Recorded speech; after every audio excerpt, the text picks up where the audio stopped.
Hello, everyone. Thank you so much for joining me today. It is frigid cold in Kansas. I hope you are warm and cozy wherever you are. But we are, I don't even want to tell you how cold it is. So we can't run the heater in the studio because it's noisy. So by the end of this live stream, I'll probably be shivering. But thank you for joining me today. I have a lot of different things to tell you. We are knee deep in our 2024 So Confident program. And of course, January's project is the Japonesque top. I have it behind me.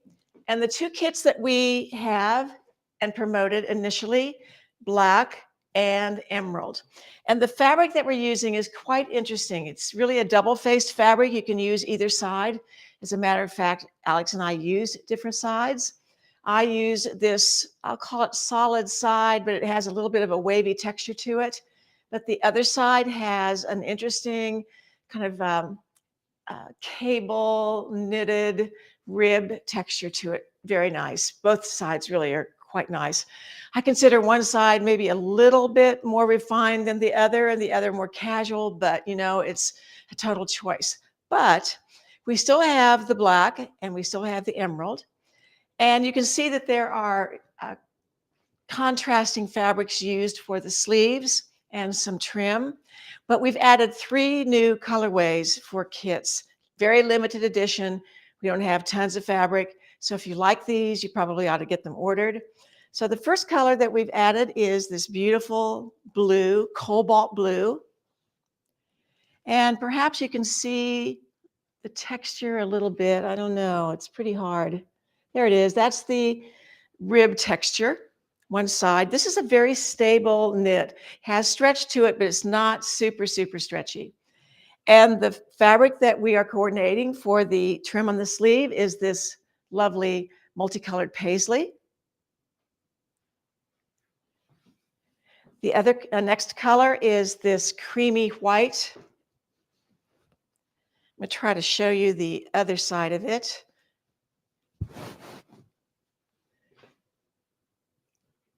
Not showing up too well. You can see a few of the waves, I guess. And then the cable rib on the other side. And the fabric that we are adding to that is this interesting kind of abstract geometric, I don't know, it feels like feathers, but it's not. Kind of a diagonal stripe, has the neutral colors and some black. You also get a piece of black with this to use for the trim. And the third color is a camel color. One of my favorites, of course. And we're using the same color, interestingly enough, that we used on the black, but it looks really pretty on this camel. Pulls out some of the earthier tones on the knit. So those have been added to the website. So hopefully you'll join us. If you're a yearly member, great, grab another kit. If you want to sign up just for the individual class, you can do that as well. We've already had our first Q&A, and hopefully you enjoyed the fact that for that Q&A, we did a specific technique, the pocket, which is a very interesting detail on the pattern. I showed you how to make that pocket in the Q&A. And that's something we're going to be doing for all of the Q&As. We'll have 2 a month for the most part. There's a couple of months where we can only do 1, but for the most part, there's 2. And the first one is we're going to do some pretty concentrated work on a technique or a variation of the pattern. And then the second Q&A, we do a lot of show and tell. So you come and wear anything that you've made, sewing workshop, whatever, and it doesn't have to be the Japanese top or the next patterns. It can be anything that you've made. And we hope you'll do a big time show and tell. So Japanese top. Now, we are already taking pre-orders for the next project, which is in February, and that is the bamboo top. I have to think. We're discussing whether it's a top or a shirt. We kind of think it's a shirt, but we call it a top. So for a brief time over the weekend, it appeared as if the kits were sold out. We have sold out the first round of fabric, but we are taking pre-orders up until this Friday, and then we'll be ordering more fabric. So the two kits that are available are this one. This is the Tokyo fabric. There's a better name for it. Alex, what is the name? Tokyo what? Tokyo Skyline. Okay. And then the other one, so I made this one. Alex made the other one that's in a Life in Venice is what this is called. This is really a charming print. So if you like either one of these for your kit, be sure and order it before Friday, and we'll get the fabric ordered, and then you'll have your kit in plenty of time for the February project, which is the bamboo top. I apologize for my voice this morning. I don't know why it's crackling, but it is. But anyway, both of these fabrics are very drapey. They are rayon. The first round of fabric for this one was rayon with a bit of linen. The next fabric that we're going to get in of this print is going to be the same fabric as this, which is all viscose rayon. So check that out.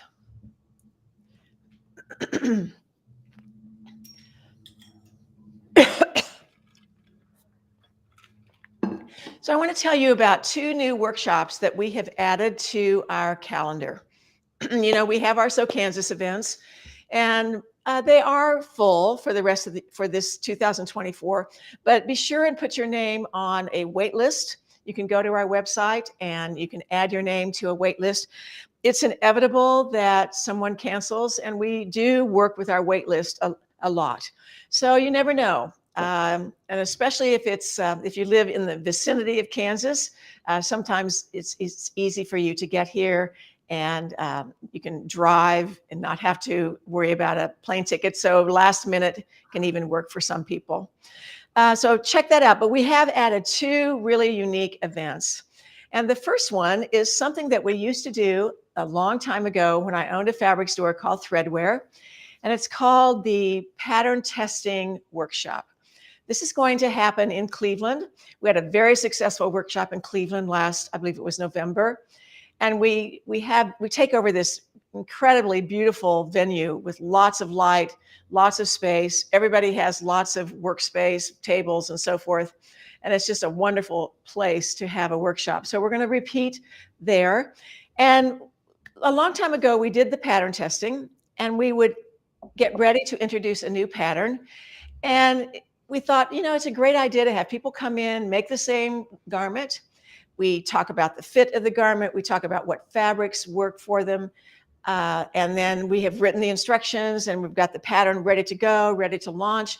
And it's just that last, you know, ability to check that pattern and see if everything is really correct before we put it out to everyone. So it's your first opportunity to get first access to a pattern. You also get to name it. We've kind of temporarily named it the Lakewood shirt, but we're going to rename it, I'm sure, based on something that somebody's going to come up with at the pattern testing workshop. So I have the garment here on the little dress form. If you want to look at that. And it's black, so let me put it in front of the pink. There, you can see it a little bit better maybe. So the fabric that we have used is a silk and linen. So it has the properties of linen, but the silk in it gives it a really nice finish. And what we like about it is that we can use the selvage on this particular fabric for the finish at the bottom. Has a clean round neck to it, but the interesting features are the closure. So you have these sort of plackets that are sewn in such a way that the buttons can either be concealed or they can be exposed depending on how you press this front placket. You can either press it kind of closed or more open. So this will be the garment that we'll be testing, and we'd love to have you join us in Cleveland. I'm excited for this one. It's with Betsy, Aaron, and myself. So everyone knows I love Cleveland. And if you guys want to join, you can pay your deposit to come to Cleveland.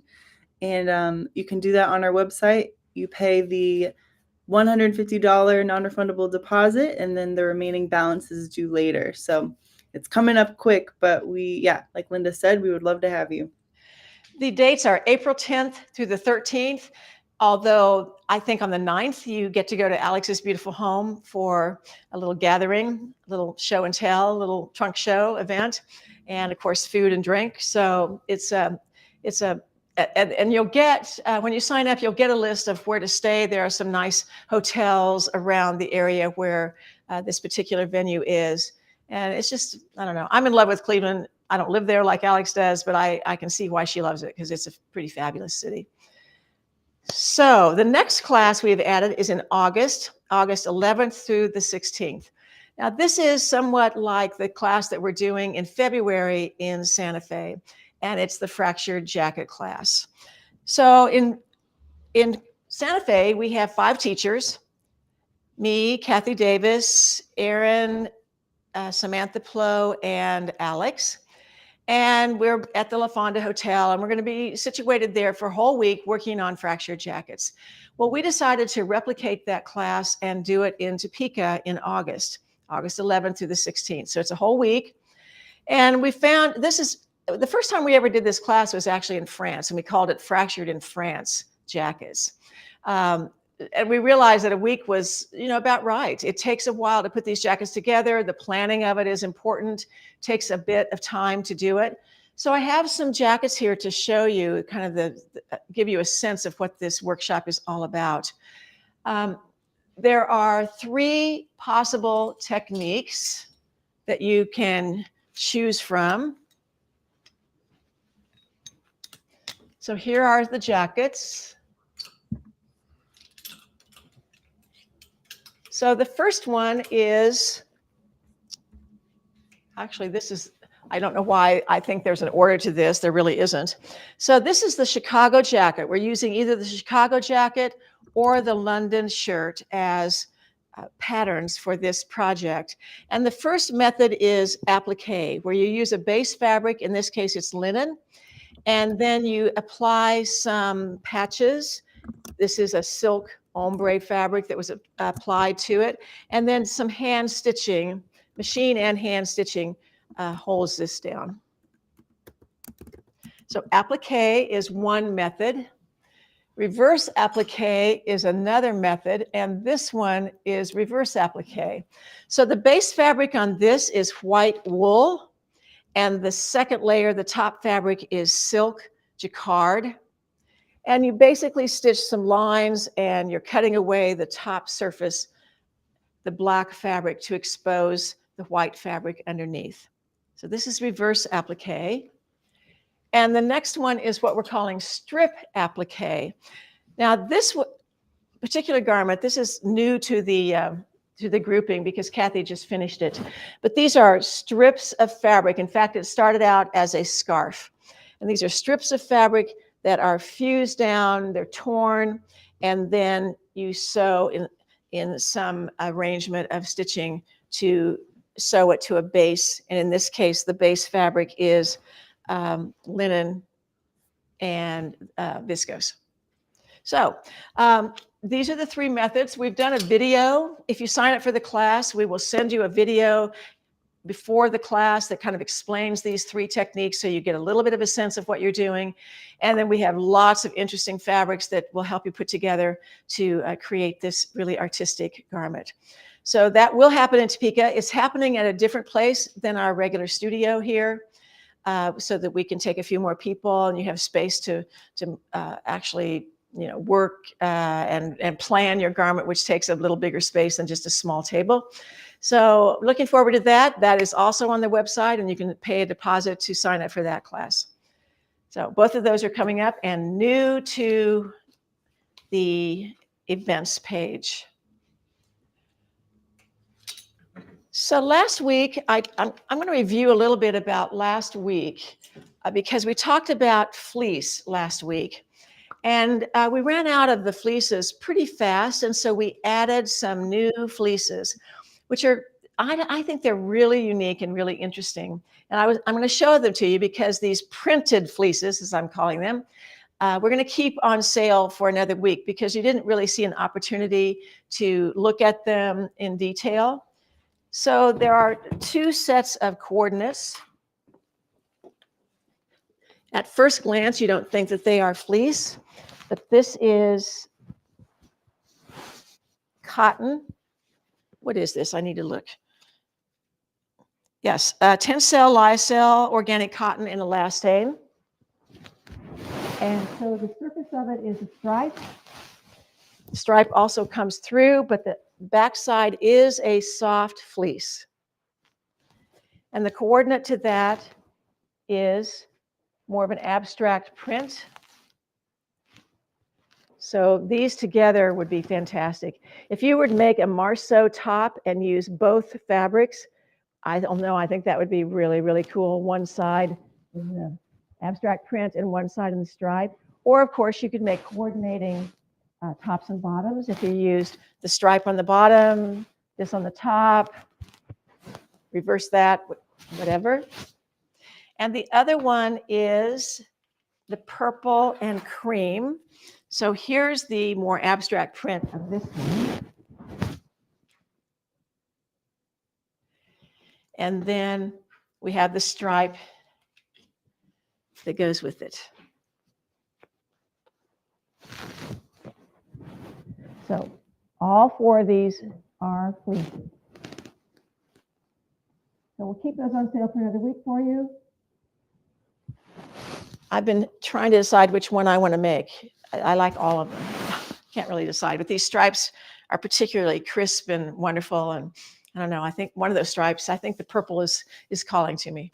So new and continued fleece fabrics. All right, so today we're going to talk about a new fabric to us, one that we've never had before.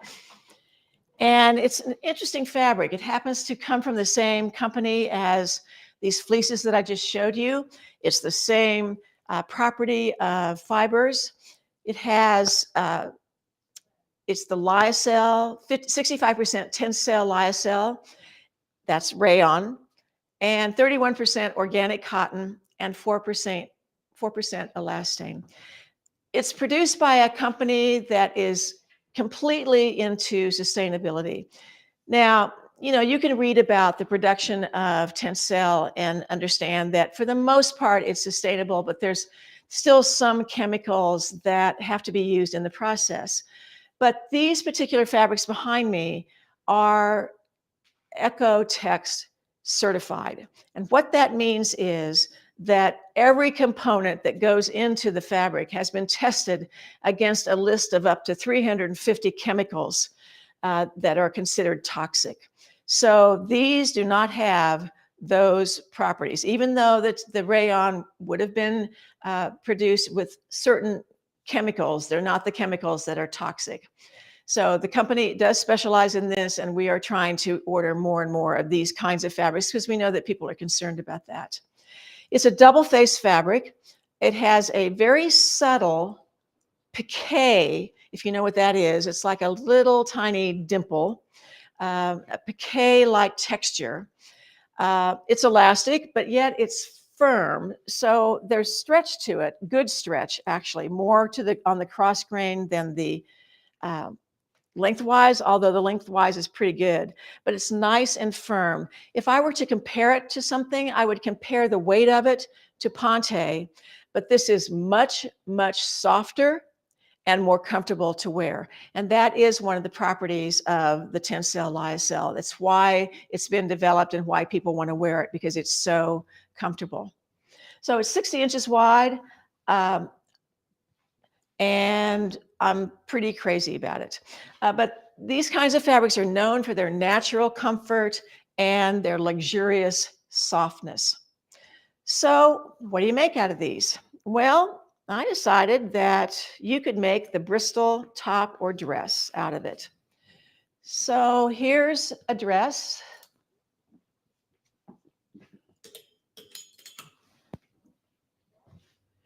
This is the Bristol dress. I have on the Bristol top. If I get up here just a little bit, you can see that it ends right here. But the dress is below the knee. It is longer in the front than the back by a little bit. This is a very interesting feature in the back, and I brought this one to show you so that you can see what happens in the back and kind of how the uh, seams allow the shape to really be interesting. This shape right here is very flattering. It's very slimming. Now you can contrast it like we've done here, or you can do it in all the same fabric here. But either way, it's a very slimming effect. Its most obvious and first feature I think that you notice is the yoke.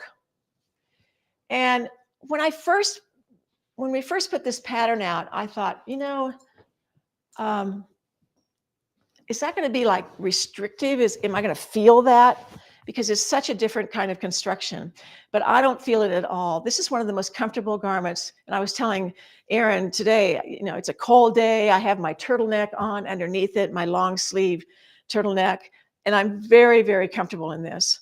I have it on with my Picasso pants. This is like upscale casual dressing, in my opinion. But this is not restrictive. I feel quite comfortable in this. And it's an easy fit because of this. So this yoke does have shoulder seams that come down to here.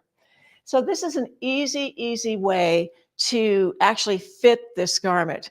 I would suggest that you actually make a yoke. And you could do it in muslin, you could do it in a knit, doesn't really matter. Sew it on the shoulder seams and maybe put it on wrong side out, and then pin this to the actual shape of you, so that when you wear this will absolutely be who you are. And it might be that you're a little more slope shouldered, so this curve might be lessened just a little bit. Or if you're Erin, you're going to make it more exaggerated because she has very broad shoulders, exaggerated shoulders. So that is how you would fit this garment. It's quite unique construction, but it's not hard. You just have to follow the instructions. This has a long sleeve with a cuff, so to speak. The cuff can be in a ribbing, or it can be in the same fabric like this. The bottom band can be in ribbing, or it can be in the same fabric. Doesn't really matter. But we've made this dress in all the same fabric. For winter, I would wear this with leggings, turtleneck, and boots. We've been wearing boots around here for the last week or so because of the snow. It could be tall boots, short boots, doesn't really matter. But I have a black one of these that's kind of my standard holiday dress. And I wear black leggings that are kind of lacy and some sort of pretty shoes and maybe a scarf or a pretty necklace. And I feel very dressed up in this. But on the other hand, if you wear the turtleneck and the leggings and the boots and all that, you're going to be a warm and look great. Even though it's a dress, it's sort of a long tunic length. You can lengthen it, make it longer. Of course, you can make it shorter, or you can make the top as I have on here. Working with this fabric is really easy. There's not much difference about this than most of the knits that we work with.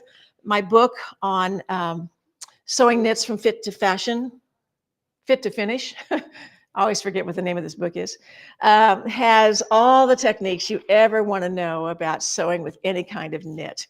But one of the things that can happen with this kind of knit, which can save you time, is that none of the seams or hems are finished, so to speak.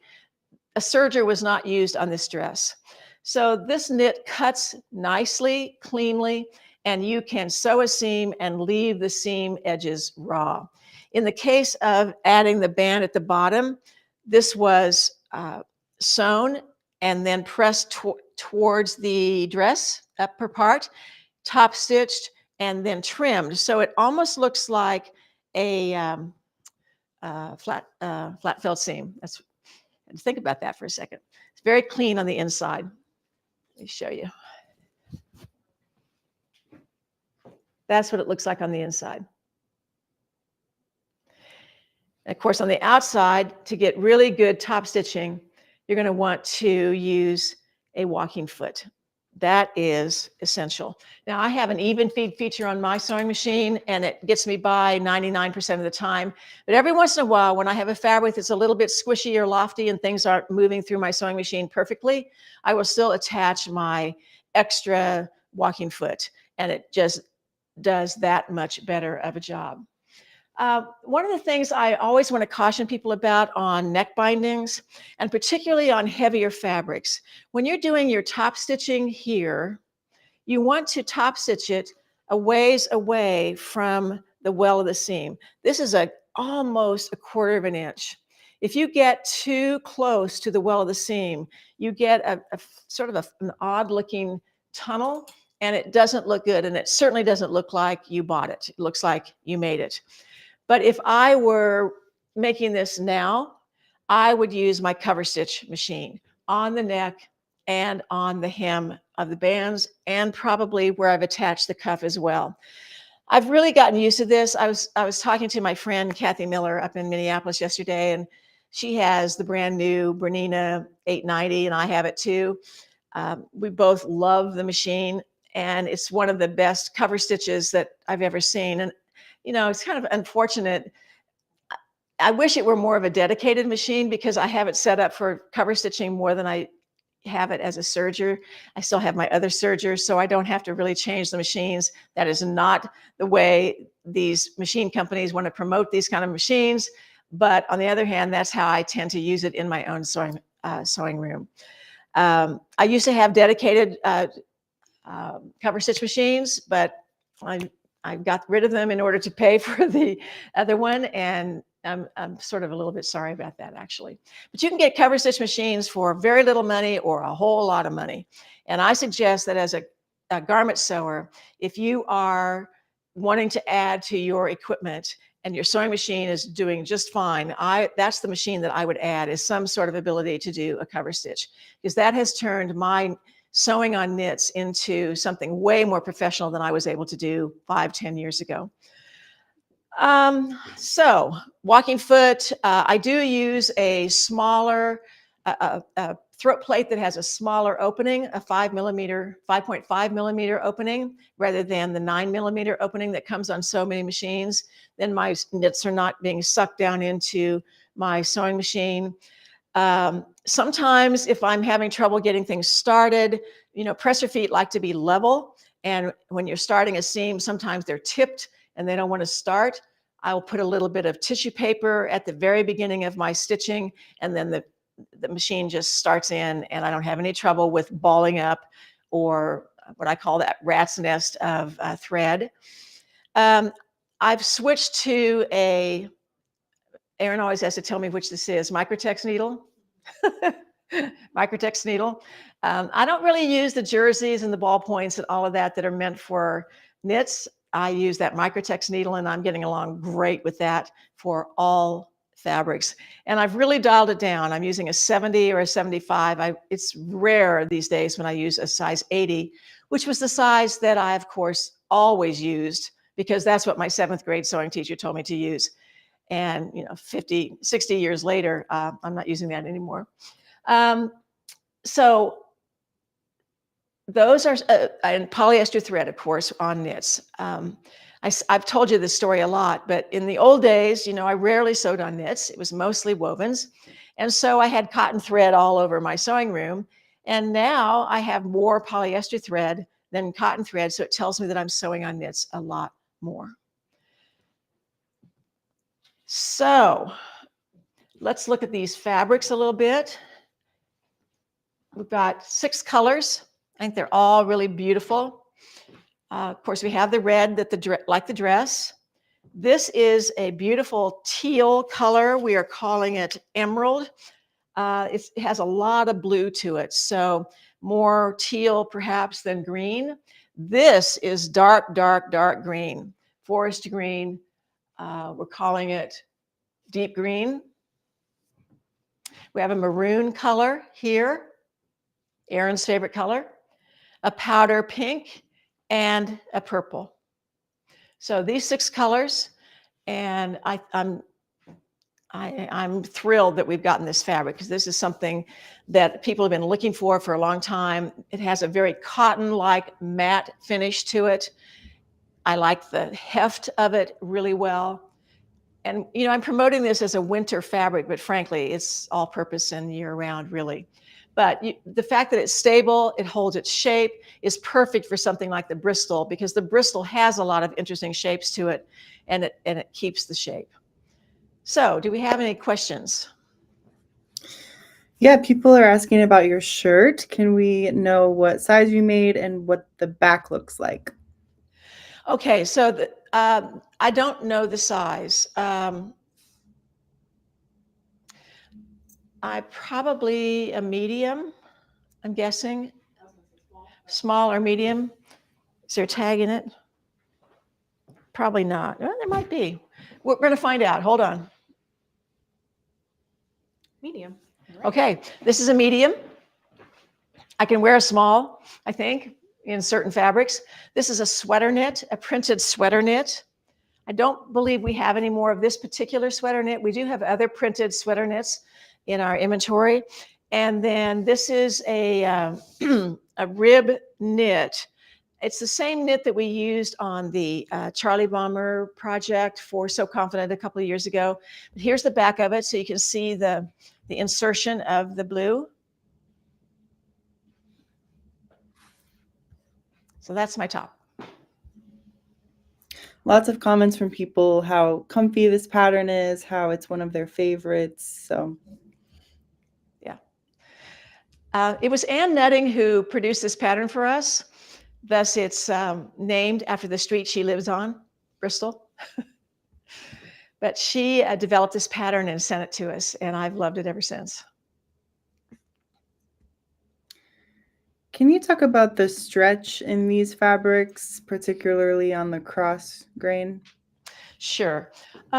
So, the way to really determine the stretch is to hold your hands about 4 inches apart and stretch this. So this, I don't have a ruler handy, but this 4 inches stretches to about 6 inches.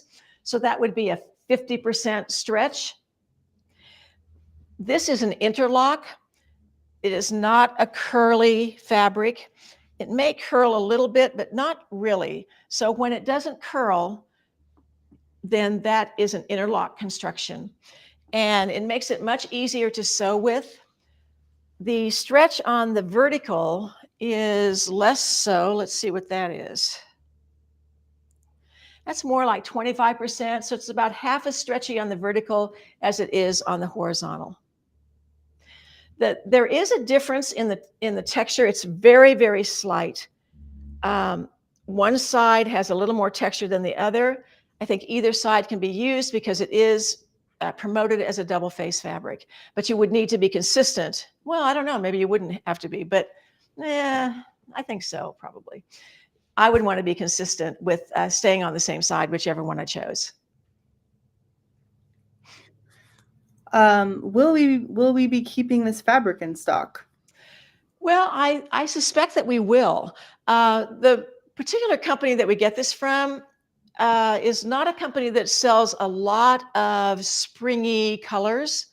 So we'll see how that goes for spring and summer. It's not like we're going to be able to get pale yellow and pink and pale blue and all that. They tend to be a little heavier colors. So I hope to be able to keep, this fabric in stock year round. I think it's something that we'll hold on to. But for the moment, this is really the only color that's even remotely pastel, and the rest are a little deeper and a little more wintry fall colors for the moment. Can you repeat the needle size you sew with on knits? Yeah, I sew with either a 70 or a 75 millimeter Microtex needle. And just to clarify, the teal we have actually updated on the website, so it's not the name you said. It is actually called tourmaline or tourmaline. So just to clarify, the name you said that's on the tag is different than what's on the website. So the teal is called tourmaline or tourmaline.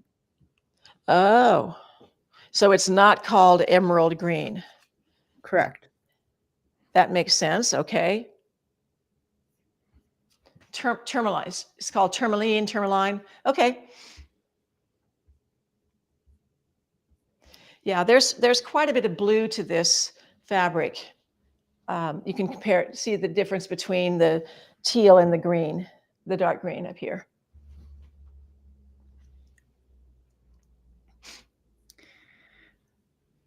How would this work as pants? Is this a pant weight fabric? Yes, and I think there's enough. It's a great pant weight fabric. There's enough elastane in it, about 4%, I think it was, that you'd have some recovery in this fabric. It'd make great mason pants, saltwater pants, salt well pants, salt well pants. Yeah, make great pants. Hudson pants, make great pants. You know, I just realized I forgot to show you something else to make out of these fleeces and even this fabric. Can I do that right now, or do you want to finish? Okay, I totally forgot about this. But Erin made both of these garments, and they're made out of fleece, but they're the E shrug, believe it or not, which is our simplest pattern ever. It has 2 seams, period. Well, if you put in the sleeve, I guess that's 2 more seams. But this is the E shrug lengthened as a vest. Now, you know, when I go home in the evenings and it's still cold, I may have on a sweatshirt or a sweater or something really warm, but I still like to put on that next layer just for a little more warmth. And this vest is perfect, considering that it's fleece, just enough extra warmth. And speaking of cover stitch, one of the nice things about this is that the edges, I don't think you can see it, but this is a strip of the cover stitch, but the wrong side of the cover stitch, which can be kind of decorative. And Erin did the cover stitch all around the edges, even though the edges are raw. And then this is basically the same thing with sleeves that have been lengthened, and there's been a band added to the bottom of the sleeve and the bottom of the E-shrug. And I think both of these are very clever and would be great in this fabric or the fleeces that I showed you. Sorry, I forgot to show those to you. Could you mix this interlock fabric with a sweater knit for the Bristol? It'd be gorgeous. Absolutely. This would make either part of it, either the body or the yoke, cuffs and bands, doesn't matter. Yes, it would be gorgeous with sweater knits. I know we have a couple of plaid sweater knits. We have a floral one. We probably have more than I can even remember, but we have several sweater knits, and we do have some solid sweater knits that we're going to be talking about in a few weeks as well. So we do have a lot of sweater knits. I don't know how many printed sweater knits we have.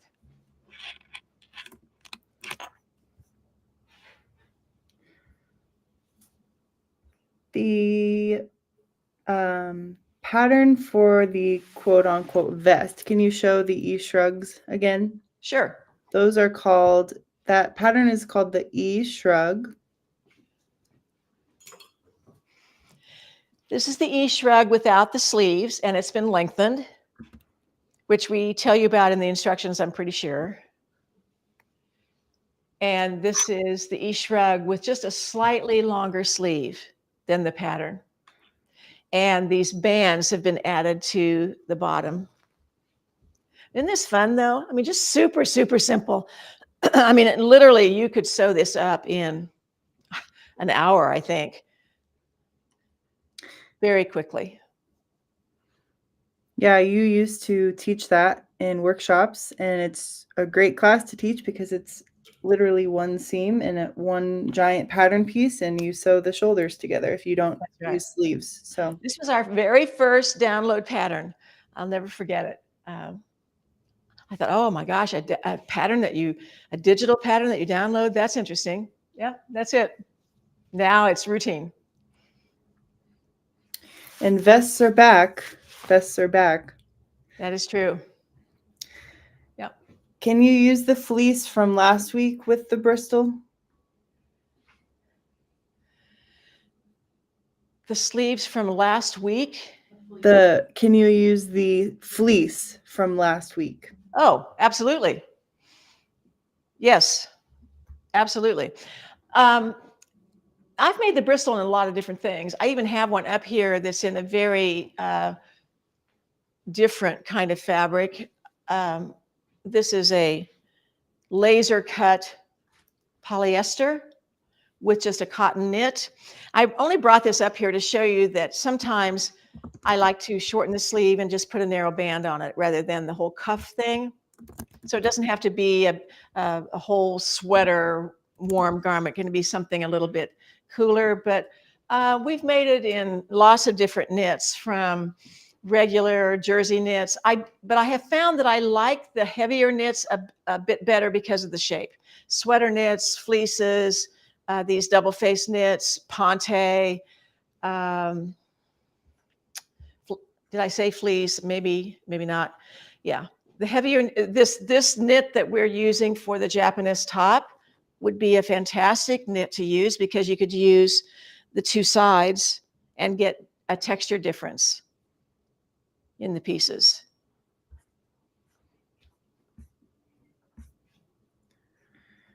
We have put in the chat links to the sweater knits in our website. So what's on sale this week is the interlock and the two-face interlock knit and the sweatshirt fleeces.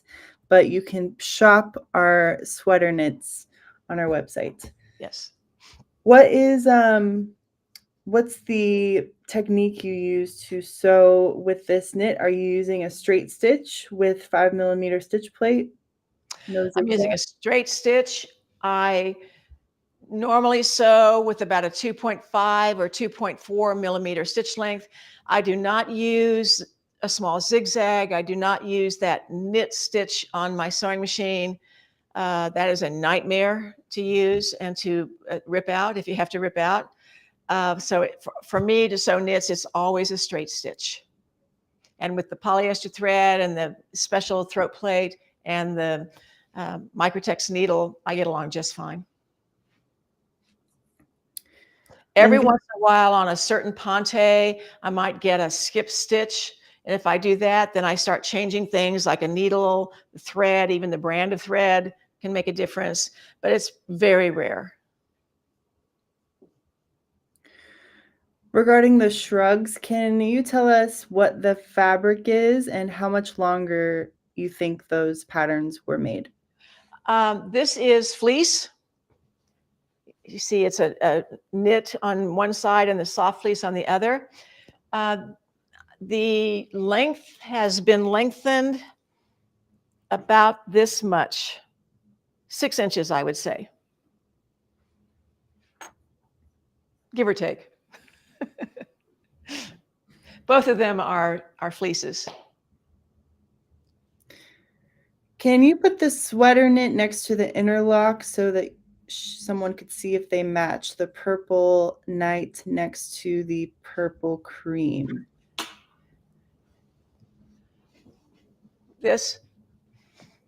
That is about the best match you're ever going to get. And same thing, this print. These come from the same company, so that makes sense that they have a match. Let's look at something else here. This also works. This cream of the Japanese top kits works also with the cream of the fleece. That's a good match.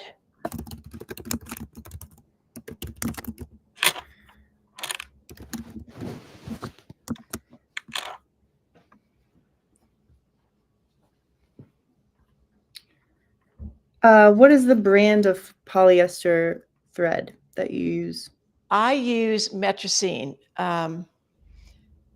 That's what we carry here. It's the only thread I really use. If I'm desperate and, for some reason not in Topeka where our thread supply is, I'm willing to buy Gutermann, but I don't buy any other brand than that. Excuse me, I'm going to sneeze. Oh, I'm so sorry. Would you consider these fabrics heavy? For instance, for packing and travel? Oh, Well, it's no heavier than a sweatshirt. Think of it as a sweatshirt.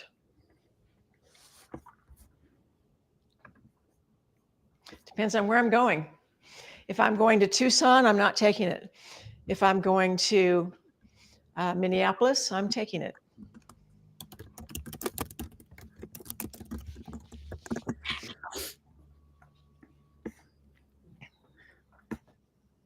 Actually, I don't even know about Tucson because I know it gets cooler in the evening, and this would be perfect probably.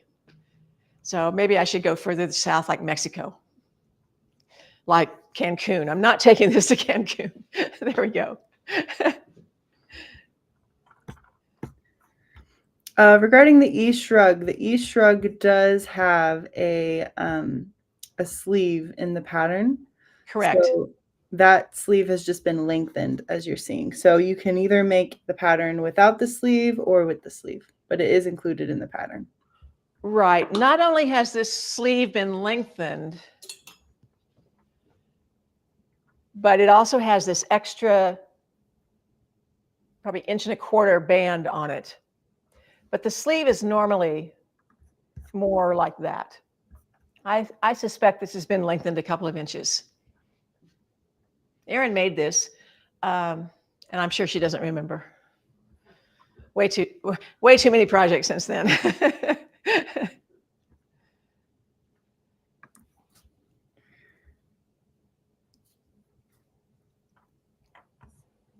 Let's see.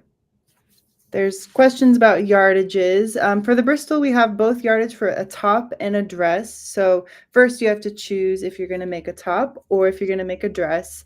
And then from there for the contrasts, our pattern says that for a dress for 60-inch wide fabric, for the full dress to be one fabric, you need 2 yards. 2 and 2/3, all sizes really. And for the top to be the entire fabric for all sizes, you need 2 yards for 60-inch fabric. So from there, if you're going to contrast it, just depends on the dress or the top, but what would you? If you were going to do the top, let's see here.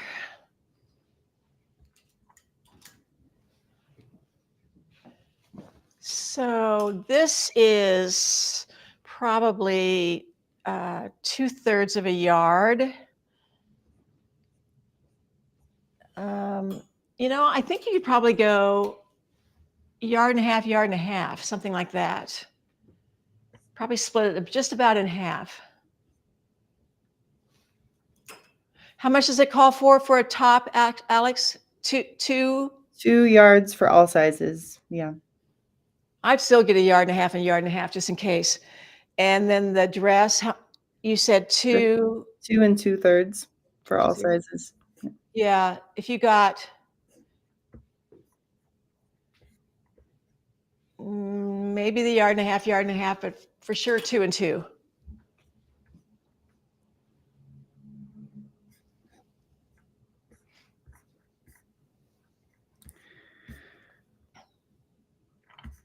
Let's see. I'm just seeing if I'm catching any of the same questions on the same topic. Going back to the cream E-Shrug, that seems to have been extended in the front. Is that correct? Or is that what the pattern shows?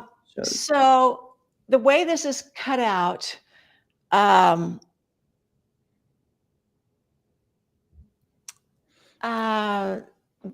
when this is cut straight up, this drape becomes longer.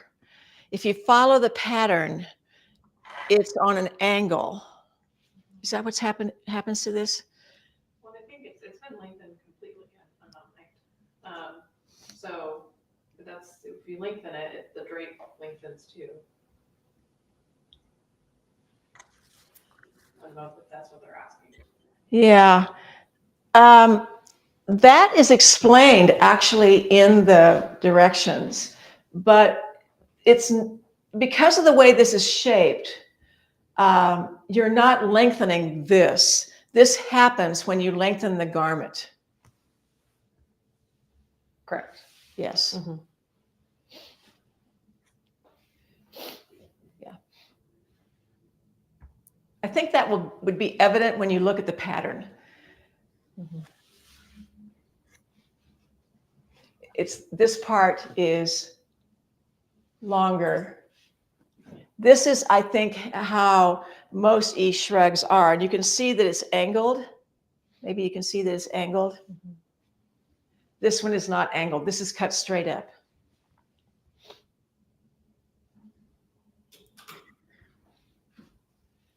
There's a question that I don't know the answer to. Do we still sell laser cut kits?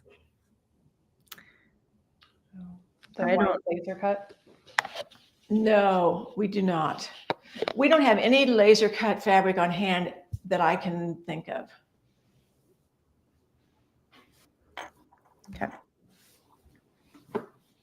All right, can we go over the Japonesque top kits again quickly, Sure. and then the bamboo shirt kits? I will also show these graphics, All right. but we do have. All right. So we have the cream color with this and a piece of black. That's one kit.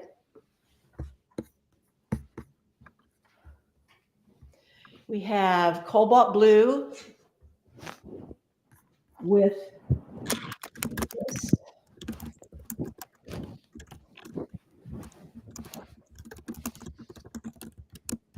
And we have the camel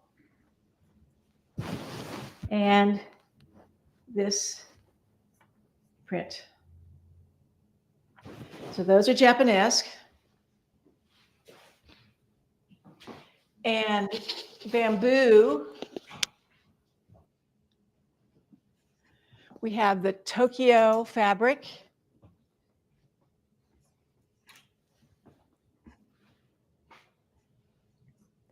It's really signage. You could just kind of picture being in the middle of Tokyo and looking at all the beautiful signage. So that's one. And the other one is Life in Venice. Boats and floral and boathouse.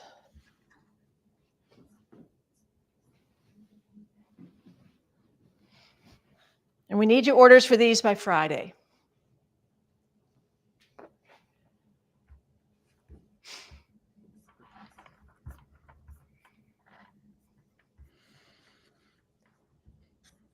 With Okay. that, you get buttons and thread with either one of them. I don't believe we have that same cream fabric we used for the e-shrug, but this one of these fleeces would work very nicely. Either that you see here in the sale, or Right. We also have some French terries that would be great. And we may have a French terry in an off-white or gray. I honestly don't remember.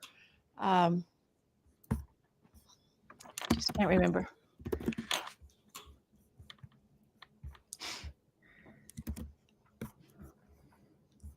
all right. I think that's all for questions. Okay. All right. Here's what's on sale this week.